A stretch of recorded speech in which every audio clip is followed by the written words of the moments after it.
బల్లలో చేయవేద్దాం.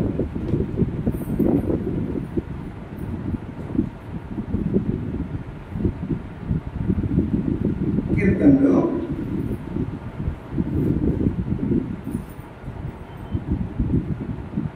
27వ అధ్యాయము 7వ వచనాన్ని అందరం కలిసి చదువుకుందాం.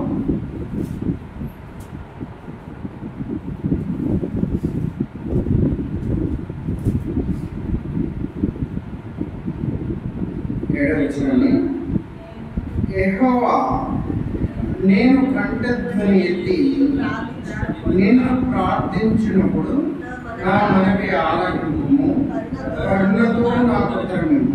అలాగే 10, నా తల్లిదండ్రులను నన్ను విడిచినను నన్ను చేరదీయును. అలాగే 1 కొరింథీయులు 11వ అధ్యాయము 28వ వచనం. కాబట్టి ప్రతి మనుష్యుడు తాను పరీక్షించుకునేవలను అలా చేసి ఆ రొట్టెను తిని ఆ పాత్రలో నుండి చిన్న ప్రయత్నం చేసుకుని పరిశుద్ధ దేవుడు సభాధికారి సర్వశక్తి మందిరాన్ని పొందన్నారు. నేను గొప్పది, ఉన్నతమైనది, ఉన్నతమైనది దేవా. నాయన ఆరాధనలో తోడుగా ఉండి ఆరాధనలో నడిపించిన విధానాన్ని బట్టి గొప్ప మీకు పొందన్నారు. అలాగే బలవర్తమానంలో కూడా తోడుగా ఉండి నడిపించండి. ఏ మాటలు అవసరం ఆ మాటలు దయచేయండి. ఏ జ్ఞానం లేనటువంటి వాటిని గొప్ప, ఏ మాట్లాడాలో తెలియనటువంటి వాటిని ఈ జ్ఞానంతో నడిపించిన గొప్ప దేవా. మా మధ్యలో ఉండి చివరి వరకు తోడుగా ఉండి దేవా దీవించి ఆశీర్వదించుకుని శ్రేష్టమైన నామమున స్తుతించి ప్రార్థించి అడిగి వేడుకొనిచున్నాం. మనం చదువుకున్నటువంటి లేఖన భాగం ఏమంటే 27వ అధ్యాయంలో 7వ వచనం 10వ వచనం, అలాగే 1 కొరింథీయులు 11:28 చదువుకున్నాం. ఒకసారి చూసుకున్నాం. 7వ వచనంలో యెహోవా, నేను కంఠధ్వని ఎత్తి నిన్ను ప్రార్థించినప్పుడు నా మనవి ఆలకింపుము, కరుణతో నాకు ఉత్తరమిమ్ము. ఇది దావీదు కీర్తన, దావీదు చెప్పినటువంటి మాటలు, ఆయన కీర్తనలు. అలాగే 10వ వచనంలో నా తల్లిదండ్రులు నన్ను విడిచినను యెహోవా నన్ను చేరదీయును. అలాగే 1 కొరింథీయుల్లో రాసినటువంటి 11వ అధ్యాయంలో 28వ వచనం. కాబట్టి ప్రతి మనుషుడు తల్లిదండ్రులు పరీక్షించుకుని వెళ్తున్నాం, అలా చేశారు ఆ పాత్రలోది మనం బలలో చేయవేసినప్పుడు మనం పరిశోధించి పెట్టి మన బలలో చేయలేదు.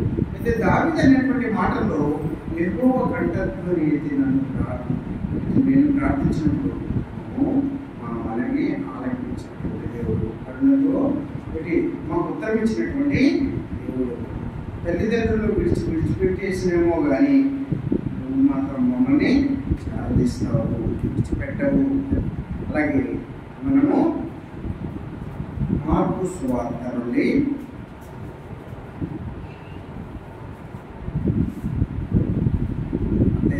మార్కు 4వ అధ్యాయము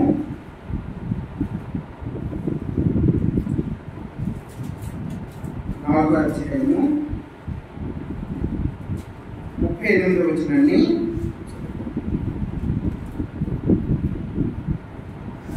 35 నుండి 41 వచనం. ఆ దినమే సాయంకాలమైనప్పుడు ఆయన అద్దరికి పోదుమని వారితో చెప్పగా వారు జనులను పంపివేసి ఆయనను ఉన్న పాటున చిన్న దోణిలో తీసుకుని పోయి ఆయన వెంబడి మరికొన్ని దోణిలు వచ్చాడు. అప్పుడు పెద్ద తుఫాను రేగి ఆయన ఉన్న దోణి మీద అలలు పుట్టినందున దోణి నిండిపోయింది. ఆయన దోణి అమరమున తలగడ మీద తల వాల్చుకుని నిద్రించుచుండెను. వారు ఆయనను లేపి, బోధకుడా, మేము నశించిపోతున్నాం, మీకు చింత లేదా అని ఆయనతో అనేది. అందుకు ఆయన లేచి గాలిని గతించి నిశ్శబ్దమై ఊరుకుండమని సముద్రముతో చెప్పగా గాలి అణిగి మిక్కిలి నిమ్మలమైన.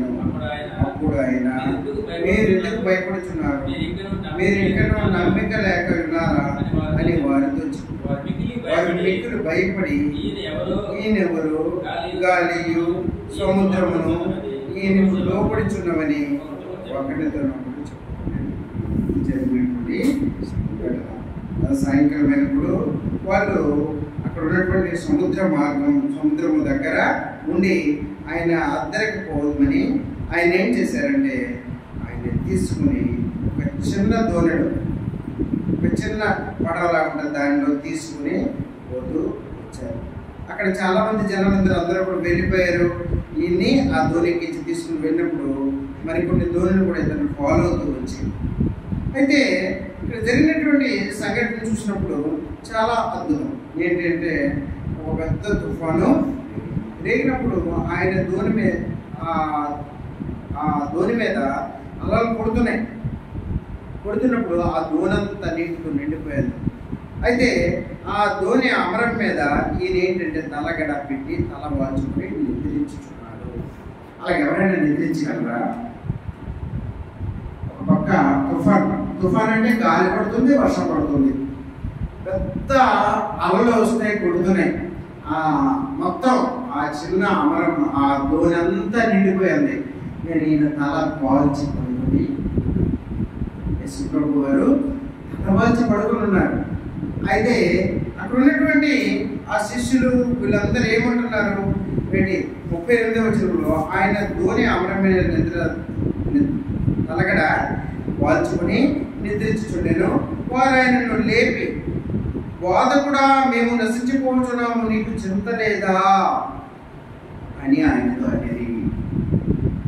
మేము నశించిపోతున్నామని వాళ్ళు చెప్తే కానీ ఆయనకి తెలీదా? తెలుసు, ఆయనకి ఆ విషయం తెలుసు. ఇంత తుఫాన్లో, ఎంత గాలిలో ఆ కెరటాలు కొడుతూ ఉండి ఆ దూరంతా నిండిపోతుంటే ఆ నీటిలో ఆయన ఎలా పడుకోగలరు అని ఆయన పడుకుని ఉన్నారు అంతే.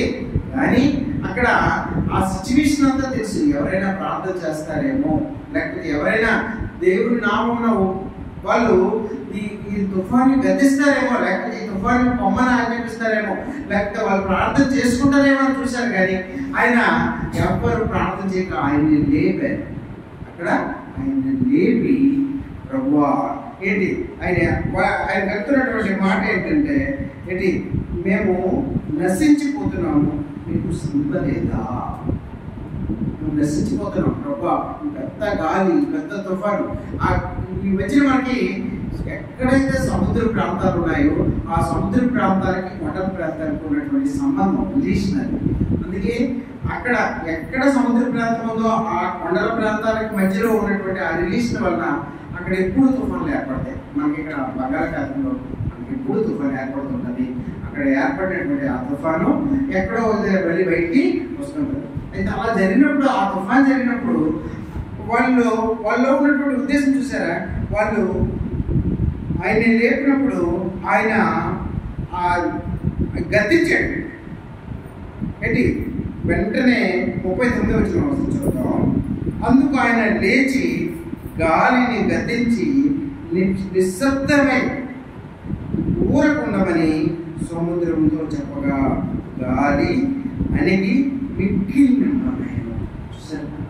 అంటే ఆయన దేవుడు, నిజమైనటువంటి దేవుడు కాబట్టి ప్రకృతి ఆయన మాటని అంగీకరిస్తుంది, ఆయన మాట తెలుస్తుంది. ప్రకృతి ఆ తుఫాన్ వెంటనే నిమ్మమైపోయింది, వెంటనే ఆగిపోయింది. యేసు నామములో మనం ప్రార్థించిన, విశ్వాసంతో ప్రార్థించినప్పుడు జరుగుతుంది. వెంటనే యేసు ప్రభు లేచి ఆ గాలిని గద్దించారు. అక్కడ ఉన్నటువంటి ఆ తుఫాన్ని గద్దించినప్పుడు వెంటనే అంటే అక్కడ మహిమార్థం, దేవుని యొక్క మహిమ అక్కడ చూపిస్తూ వచ్చారు ఆయన. అంటే ఆయన ఆ గద్దింపులకు ప్రకృతి వెంటనే నిమ్మలమవడం వాళ్ళంతా చూశారు అనమాట. అందుకే చూస్తున్నాడు 41వ వచనంలో 40లో అప్పుడు ఆయన, మీరు ఎందుకు భయపడుతున్నారు? మీరు ఇంకనూ నమ్మకం లేకుండా, మీకు నమ్మకం లేదా? మీరు ప్రార్థించడం మీకు చేత కాదా అని అడుగుతూ వచ్చాడు ఆయన. 41లో వారు మిక్కిలి భయపడి ఆయన ఎవరో గాలి సముద్రమును ఆయనకు లోబడి ఉన్నదని ఒకడు చెప్పుకొని ఇక్కడ మనం 38వ వచనంలో ప్రత్యేకంగా చూసినప్పుడు ఏంటి, బోధకుడా మేము నశించిపోతున్నాము, మీకు శ్రమ లేదా? మన జీవితంలో కూడా మనం నశించిపోయినటువంటి పరిస్థితులు వస్తాయి. మనం సోదరులు బాధల్లో పడినటువంటి పరిస్థితులు వచ్చినప్పుడు ఏంటి, మనము కూడా ఆయన మీదే ఆధారపడతాం. అబ్బా ఆయన నేను ఎంత బాధపడుతున్నాను, ఏంటి నీకు శ్రద్ధ లేదా? ఆయన అనే మాట ఏంటంటే, ఆయన అన్నటువంటి మాట 1 పేతురు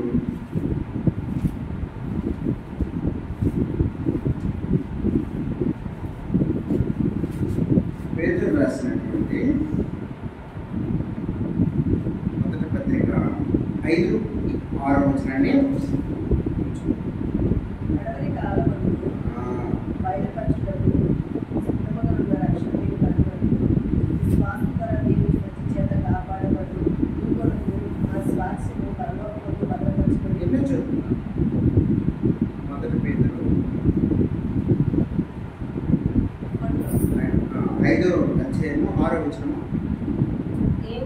దేవుడు తగిన సమయమందు మిమ్మల్ని హెచ్చించినట్లు ఆయన బలిష్టమైన శక్తి కింద దీన మనసులో ఉండి ఆయన మిమ్మల్ని గురించి చింతించుచున్నాడు కనుక మీ చింత యావత్తు ఆయన మీద. అక్కడ వాళ్ళు చింతిస్తున్నారు, ప్రభా మీకు చింత లేదా ఏంటంటే, మనకి అలాంటి పరిస్థితి వచ్చినప్పుడు మన చింత కూడా మన చింత యావత్తు ఆయన మీద వేయాలి. వేసినప్పుడు మనం ఎలాంటి బాధల్లో ఉన్నా, ఎలాంటి కష్టాల్లో ఉన్నా, ఎలాంటి ఆపదలో ఉన్నా, మనం చింతిస్తున్నప్పుడు మన చింత యావత్తు ఆయన మీద వేసినప్పుడు ఆయన అదే అంటున్నాడు అనమాట. ఏంటి అంటున్నాడంటే, మీ చింత దేవుడు తగిన సమయంలో మిమ్మల్ని హెచ్చిస్తాడు. ఆయన బలిష్టమైన చేతి కింద దీన మనసులై ఉండి ఆయన మిమ్మల్ని గురించి చింతిస్తున్నాడు. ఆయన మన గురించి ఆల్రెడీ చింతిస్తున్నాడు కనుక మీ చింత యావత్తు ఆయన మీద వేయడం మనం నేర్చుకోవాలి. నేర్చుకోలేనప్పుడు మన చింతలు ఎలా పోతాయి? అక్కడ దేవుడికి తెలుసు, సముద్రంలో ఆ తుఫాను రాగడం, అక్కడ అలలు పెద్ద రావడం, ఆ దోరులో నీరు నిండిపోవడం, పెద్ద వర్షం పడడం, అక్కడ ఆ పడవ తెరపడిపోతే అంతా తెలుసు. కానీ ఆ వాళ్ళు చింత యావత్తు దేవుడి మీద వేయలేదే, వాళ్ళు జడిసిపోయారు. కానీ నీవు నేను ఇలాంటి జీవితం కలిగి ఉండకూడదు. మన చింత యావత్తు ఆయన మీద వేయాలి. వేసినప్పుడు ఆయన మన కోసం చింతిస్తూ ఉంటాడు ఎప్పుడు. ఆయన దేవుడు మీ చింత యావత్తు నా మీద వేయండి అంటున్నాడు. ఇది మనం ఎలాంటి పరిస్థితిలో ఉన్నా, ఆపదలో ఉన్నా, కష్టాల్లో ఉన్నా, ఎలాంటి మన చింత యావత్తు ఆయన మీద వేసినప్పుడు ఆయన మనల్ని ఆదరించాడు. అదనమాట. ఇంకా ఒకసారి మనం చూసుకున్నాం, ఫిలిప్పీయులకు రాసినటువంటి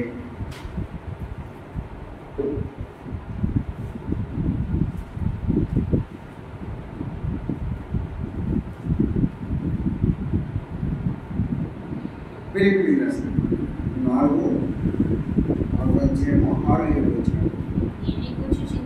దేని గురించి చింతించుకుని కానీ ప్రతి విషయంలోనూ ప్రార్థన విజ్ఞాపనం చేత కృతజ్ఞతాపూర్వకంగా మీరు వినపము దేవుడు. దేనికోసం మనం చింతించవలసిన అవసరం లేదు. ఎలాంటి విషయం వచ్చినా అది అంటే దేనికోసం చింతించవలసిన అవసరం లేదు. మన చింత యావత్తు ఆయన మీద వేయాలి. దేనికోసం ఆయన కృతజ్ఞతాపూర్వకంగా మనం విన్నపము దేవుడికి తెలియజేయాలి. మన విన్నపము దేవుడికి తెలియజేసినప్పుడు అక్కడ చూసారా, వాళ్ళు చెప్తే కానీ దేవుడు ఆ పని చేయలేదే. నా జీవితంలో కూడా అలాంటి పరిస్థితి. దేవుడికి తెలుసు, మన గురించి అంతా తెలుసు, మనం ఎలా ఉన్నామో తెలుసు, మన జీవితం ఎలా ఉందో తెలుసు, మనం ఎలా జీవిస్తున్నామో తెలుసు, మన పొజిషన్ తెలుసు, మన హృదయం తెలుసు, మన ప్రవర్తన తెలుసు, అన్నీ తెలుసు. కానీ దేవుడు చేయడు. నువ్వు అడగండి, అడిగితే కానీ లేకపోతే దేవుడు అనేది చేయడు. అయితే మనము ఎలా అడగాలి ఏంటి? అసలు దేవుడు మన ప్రార్థన వినకపోవడానికి కారణం ఏంటి? కొన్నిసార్లు మనం అనుకుంటాము, దేవా నేను ఎంతో ప్రార్థన చేస్తున్నాను, ఉదయం లేచి వెంటనే ప్రార్థన చేస్తాను, మళ్ళీ నాకు ఖాళీ దొరికినప్పుడల్లా ప్రార్థన చేస్తాను, మీ సమయంలో ప్రార్థన చేస్తాను, అసలు ఎందుకు ప్రభా నా ప్రార్థన మీరు ఆలోచించడం లేదు. మనకు బాధ అనిపిస్తుంటుంది. ఒకసారి మనం చాలా ఇబ్బంది పడుతుంటాం, ఆర్థికంగా ఇబ్బంది పడుతుంటాం, అనారోగ్యంతో ఇబ్బంది పడుతుంటాం, ఆరోగ్య పరిస్థితి బాగుండదు. సమాజంలో అన్యుల కన్నా మనం తెజారిపోతూ ఉంటాము. అన్యులు ఉన్నత స్థానంలో ఉంటారు, మన పరిస్థితి చూసినప్పుడు కష్టాల్లో ఉంటుంది. అన్యులు వాళ్ళు మనల్ని హేళన చేస్తూ ఉంటారు. అలాంటప్పుడు అసలు మన ప్రార్థన దేవుడు వినకపోవడానికి కారణం ఏమిటి అంటే, ఒకసారి 60 కీర్తనలో 66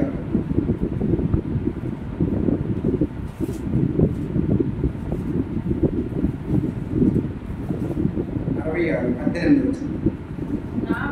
నా హృదయంలో నేను పాపమును లక్ష్యం చేసిన యెడల ప్రభువు నా మాట వినకపోవును. మన హృదయంలో మనం చేసినటువంటి ఆ పాపాన్ని, మన హృదయంలో ఉన్నటువంటి ఆ పాపం వల్ల దేవుడు మన ప్రార్థన వినకపోతున్నాడు. నా హృదయంలో నేను పాపమును లక్ష్యం చేసిన యెడల ప్రభువు నా మనవి వినకపోవును. ప్రభువుకు అన్నీ తెలుసు, ప్రతి ఒక్కటి తెలుసు. ఆయన అంటాడు ఎలా అంటాడు తెలుసా అంటే, మీరు ఎవరనుకున్నారు, మీరు నా స్నేహితులు అంటారు. మీరు నా స్నేహితులు. యోహాను సువార్త ఒకసారి చూద్దాం.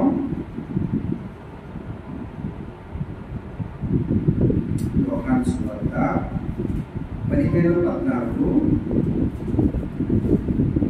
15వ అధ్యాయము 14వ వచనం.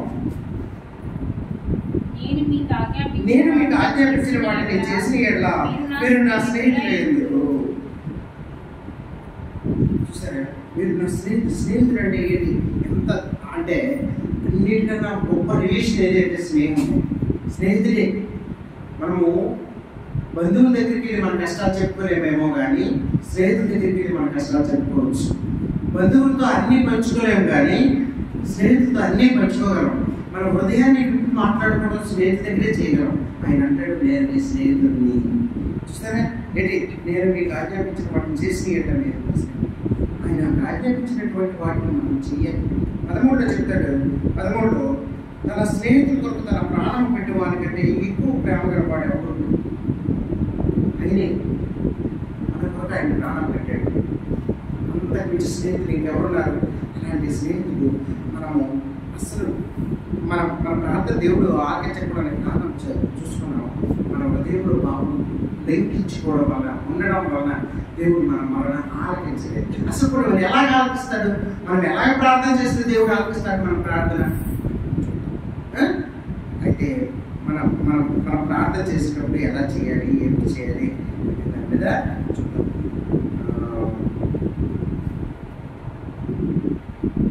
లూకాసు వార్త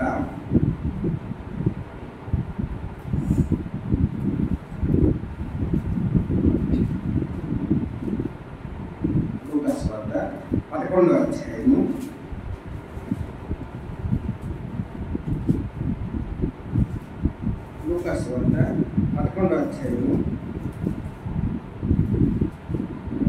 8వ వచనం.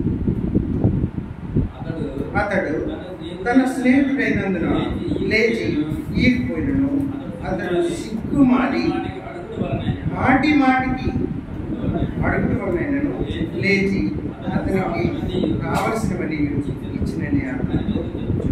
చూసారా, అతను ఏం చేస్తున్నాడంటే, ఆ ముగ్గురు స్నేహితులు ఒక స్నేహితుడు ఇంట్లో పడుకొని ఉన్నాడు. ఇంకో స్నేహితుడు వచ్చి అతను పడుగుతున్నాడు. నా స్నేహితుడు వస్తాడు, వాడికి తినడానికి ఏమీ లేదు, ఒక రొట్టె ఉండి అని అడుగుతున్నాడు. నా దగ్గర ప్లేట్ లేవురా అన్న ఆయన ఒప్పుకోవడం లేదు. మళ్ళీ వచ్చి మాటితో అడుగుతున్నాడు. వాడు మధ్యలో ఉన్నాడు. వాడు వచ్చేటప్పటికి ఏమీ దొరకదు. వాడు సూరు పట్టాడు, వాడి ఆకలితో ఉంటాడు. దయచేసి ఇద్దరు ఏదునే ఇవ్వు అని మాటికి అడుగుతుంటే, ఏంటి ఎన్నిసార్లు అడుగుతున్నాడు? ఏదో ఒకటి ఇవ్వాలని ఉద్దేశంతో ఏదో ఒకటి ఇస్తాడు. అందుకే దీంట్లో 9వ వచనం ఒకసారి చదువుతాం. అటువలే మీరు అడుగుడి మీకు ఇవ్వబడును. అటువలే మనం కూడా అడగమంటున్నాడు. మాటికి దేవుడు అడగమంటున్నాడు. చూసారా, ఆ స్నేహితుడికి మాటికి అడగడం వల్ల ఆ స్నేహితుడు ఇసిగిపోయేగా తన మనల్ని ఆలోచించి ఇచ్చాడు. అటువలే మీరు కూడా దేవుడిని అడగండి. అడిగినప్పుడు దేవుడు తప్పకుండా ఇస్తాడు. దేవుడిని నిల్చున్నా కూర్చున్నా నువ్వు ఎన్నిసార్లు ప్రార్థన చేసినా నీ అవసరం ఏదో, నీ అవసరత ఏంటో దేవుడిని అడుగుతూ ఉండాలి. నేను అలా అడిగినప్పుడు దేవుడికి అన్నీ తెలుసండి, కానీ దేవుడు ఎవడండి? మనం అడిగినప్పుడు మాత్రం దేవుడు ఇస్తారు. అడగాలి, దేవుడు అడగాలి. చూసారా, అందుకే మనము ఏ రోజు మన హృదయాన్ని ఆ రోజు కడుక్కోవాలి, ఆ రోజు పరిశుద్ధంగా ఉంచుకోవాలి. ఆ దినము మనం తెలియక ఏదో పాపం చేసి ఉండొచ్చు, ఏదో తెలియక ఏదో చేసి ఉండొచ్చు. ఆ దినము ఈవినింగ్ అయినప్పటికీ దేవుడి సన్నిధిలో మోకరించి మన ప్రతి పాపాన్ని ఆయన దగ్గర ఉంటుకుని మనం పరిశుద్ధత మళ్ళీ అది మనం ఉంచుకోకూడదు. అలా ఉంచుకోవడం వల్ల ఆయన మన ప్రార్థన ఆలకించారు, మన మొర ఆలకించారు. మనకి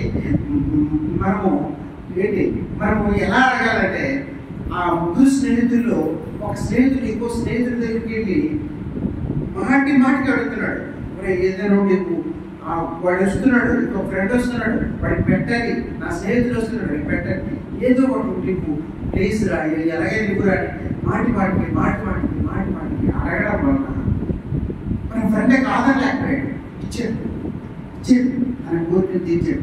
అటువలే మీరు కూడా అడగండి అని చెప్తున్నాడు. అలాగే మీరు కూడా అడగండి, మనం కూడా అడగండి. అందుకే ఆయన ఏమంటాడంటే యోహాను సువార్తలో, యోహాను సువార్త 14వ అధ్యాయము 14వ వచనం, నా నామమున మీరు నన్ను ఏమడిగినను నేను చేతును, ఏదడిగినా నేను చేస్తాను. అడగాలి, మనం అడగకపోతే ఆయన చేయడు. ప్రతి ఒక్కరిని మనం అడగాలి. ఆయన నామంలో మనం అడిగినప్పుడు ఆయన చేస్తాడు. ఆయన మీద మనము మాటికి అడుగుతున్నమాట దాని అర్థం ఏంటి? ఆయన మీద మనకి విశ్వాసం లేకుండా దేవుడికి ఇష్టం అసాధ్యం. విశ్వాసం ఉన్నవారు తాను దేవుడు ఉన్నాడని, నా ప్రార్థన ఆలపిస్తాడని, నాకు ఇస్తాడని, ఆ విశ్వాసం అనేది మనలో ఉన్నప్పుడు అది సక్సెస్ఫుల్, తప్పనిసరిగా జరుగుతుంది అనమాట. అది జరిగి తీసుకుంటుంది. ఆ విశ్వాసం మన హృదయంలో ఉండగలగాలి. ఆ విశ్వాసం మీలో నాలో ఉండగలగాలి. ఉన్నప్పుడు ఆ విశ్వాసం ద్వారా మనము విసిగిపోకుండా అడుగుతూ ఉంటాం. దేవుని పట్ల ఆ ప్రేమ, ఆ విశ్వాసము, ఆ నిరీక్షణ, చాలా మందికి నిరీక్షణ అనేది ఉండదండి. ఒకసారి ప్రార్థన చేస్తారు, దేవుడు చేయలేదంటారు. ఒకసారి ప్రార్థనతోనే దేవుడు మాట ఆలకించిస్తే ఈ లోకం అంతా ఏమైపోయింది? ఈ లోకంలో వీళ్ళందరూ కూడా ఏదేదో అయిపోయి ఉండేవారు. ఏది కోరుకుంటే అది అయిపోతుంది. ఒకసారి ప్రార్థన చేస్తే మనం ఒక్కసారి ప్రార్థన చేయడం కాదు, పదే ప్రార్థన చేస్తూ ఉండాలి. మన ప్రార్థన దేనికోసం అయితే పెట్టుకున్నామో దానికోసం పదే ప్రార్థన చేస్తూ ఉండాలి. ఒకసారి ఒక బుక్లో రాశాడు, 12 సంవత్సరాలు ప్రార్థన చేస్తే ఒక ఆయన మనసు మారి దేవుళ్ళలోకి వచ్చాడట. అంటే ఎంత నిరీక్షణ కలిగి ఉన్నాడండి, ఎంత నిరీక్షణ. సంవత్సరాల ముందు ప్రార్థన వాళ్ళ కోసం చేసినప్పుడు వాళ్ళని దేవుడు తీసుకున్నారు. అంటే ఆ నిరీక్షణ అనేది ఉండాలి. ఆ నిరీక్షణ అనేది చాలా అవసరం. మన జీవితంలో కూడా నిరీక్షణ కలిగి ఉండాలి. ప్రేమ, విశ్వాసము, నిరీక్షణ అని 3 గొప్పవి. అన్నింటికన్నా గొప్పది ప్రేమ. ఆ ప్రేమ కలిగినప్పుడు ఆటోమేటిక్గా అన్నీ కూడా వస్తాయి మన జీవితంలో. మనము ఇక్కడ చూసారా, అక్కడ ఆ దొరులో యేసు ప్రభు పడుకుని ఉన్నారు. ప్రభా, మేము నశించిపోతున్నాము, మీకు సిద్ధం లేదా అని దేవుడితో చెప్తే కానీ ఆయన గతించలే. ఆయన మాత్రం తెలుసు. అక్కడ కూడా మన అవసరం ఏదో, మన ప్రతి అవసరం ఆయనకి తెలుసు. మనకి ఎలాంటి అవసరం ఉందో తెలుసు. మన అవసరాలు ఎలా తీర్తాయో తెలుసు. ఆయన చిత్తం లేకుండా ఏమీ జరగదండి, ఏమీ జరగదు. ప్రతి ఒక్కటి కూడా మనం అనుకుంటామేమో కానీ ఆయన చిత్తం లేకుండా, ఆయన తెలియకుండా ఏమీ జరగదు. అసలు ఆయనకు తెలిసి అన్నీ జరుగుతాయి అన్నమాట. ఏంటి ఆయన మనకు సమీపంలో ఉంటాడు. కీర్తనలు 145 ఒకసారి చూద్దాం.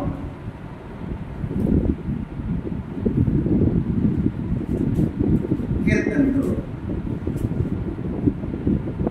145:18 తనకు మొరపెట్టు వారి అందరికీ నిజంగా మొరపెట్టు వారందరికీ సమీపంలో ఉంటాడు. ఆయన సమీపంలోనే ఉంటాడండి. మనం అనుకుంటాం ఆయన ఎంతో దూరంలో ఉన్నాడు, ఆయన ఎక్కడో ఉన్నాడు, మన ప్రార్థన ఎక్కడ ఆపిస్తాడు అని అనుకుంటాం, కానీ మనకు సమీపంలో ఉంటాడు. ఏంటి ఆయన మనకు సమీపంలో ఉండి ఏంటి ఆయన 19వ వచనంలో చెప్తాడు, తన యందు భయభక్తులు కల వారి కోరిక ఆయన నెరవేర్చును, వారి మొర ఆలకించి వారిని రక్షించును. మనం ప్రార్థన చేయగలగానే కానీ ఏంటి తన యందు భయభక్తులు కల వారి కోరిక ఆయన నెరవేరుస్తాడు. ఆయన మన ప్రతి ఒక్క కోరికను నెరవేర్చినటువంటి దేవుడు, ప్రతి కోరిక నెరవేరుస్తాడు. మనము ఆయన కోసం ప్రార్థించగలిగాడు. ఆయన తెలుసు దేవుడు, ఆయన తెలీదా? సృష్టికర్త ఆయన తెలీదా? నిన్ను నన్ను సృష్టించాడు ఆయన తెలీదా? నీ హృదయంలో ఏమి అనుకుంటున్నావో తెలీదా? నీ ప్రార్థన ఆలకించాలంటే దేవుడు పదే అడగాలి. అడిగినప్పుడు దేవుడు తప్పకుండా ఇస్తాడు. ఇంకా 139వ కీర్తనలో 2వ వచనం,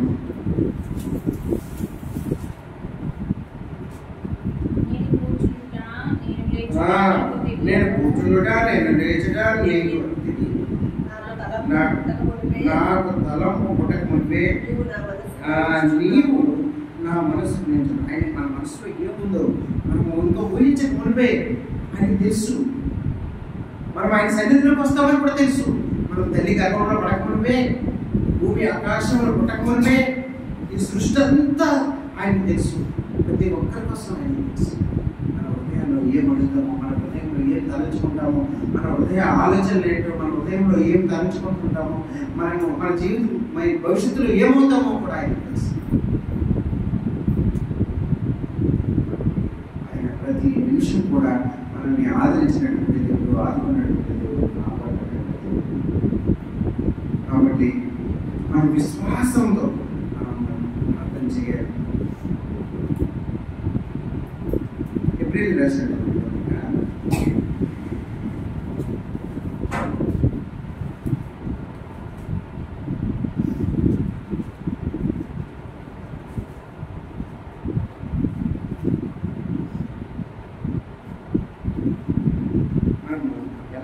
చేయాలంటే 11వ అధ్యాయం 6వ వచనం, విశ్వాసం లేకుండా దేవునికి ఇష్టమైనటువంటి అసాధ్యం. దేవుని యొద్దకు వచ్చేవాడు ఆయన ఉన్నాడని తన వెతుకు వారికి ఫలము దయచేవాడని నమ్మవలెను కదా. ఇది విశ్వాసం బట్టి వాళ్ళందరూ కూడా వాళ్ళు పొందగలిగారంటే దానికి కారణం ఏంటంటే విశ్వాసం లేకుండా మనం దేవుని దగ్గర రాలేము. బయటి అతనికి ఇష్టడే మనకు ఉండలేదు. ఏంటి దావీదు దానియేలు రోజు మనం ప్రార్థన చేస్తూ వచ్చాడు. దావీదు ఎన్నోసార్లు ప్రార్థన చేస్తూ వచ్చాడు. ప్రతి ఒక్కరూ వాళ్ళు ఈ వేళ దేవుని హృదయానుసారులు, దేవునికి ఇష్టలై ఉన్నారంటే దానికి కారణం ఏంటంటే వాళ్ళలో ఉన్నటువంటి విశ్వాసం. మీలో నాలో కూడా విశ్వాసం ఉన్నప్పుడు, ఆ నిరీక్షణ ఉన్నప్పుడు మన ప్రార్థన కూడా దేవుడు ఆలకిస్తాడు. మన ప్రార్థన ఆలకించి దేవుడు మనకి వస్తాడు, మనకి అన్ని ఇస్తాడు. మనము దేవుని పైన విశ్వాసం కలిగి ఉండి, నిరీక్షణ కలిగి ఉండి, మన హృదయపూర్వకంగా మాటికి ఎక్కడైతే ఆ ఫ్రెండ్స్ అడుగుతున్నారో అలాగే మనం కూడా మాటికి దేవుని అడగాం. అడిగినప్పుడు మన హృదయంలో ఎటువంటి పాపం లెక్కించుకోకుంటే, మన హృదయంలో ఎటువంటి పాపాన్ని లెక్కించుకోవాలి, ఎటువంటి పాపం కలిగి ఉండకూడదు. అలాంటప్పుడు దేవుడు తప్పకుండా మన ప్రతి అవసరాన్ని తీర్చినటువంటి. అందుకే ఎఫ్ఎసీయులకు రాసినటువంటి పత్రిక 3వ అధ్యాయం 20వ వచనం ఒకసారి చదివి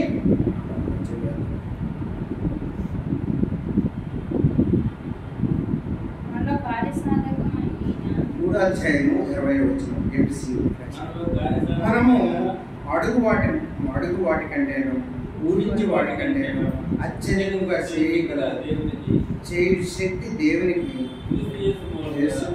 క్రీస్తు యేసులో సంఘములో తన తరతరము సదాకాలము. మనము అడుగు వాటికంటే ఊహించే వాటికంటే అత్యధికంగా చేయగల శక్తి దేవునికి ఉందని, చేస్తాడని ఆ విశ్వాసం.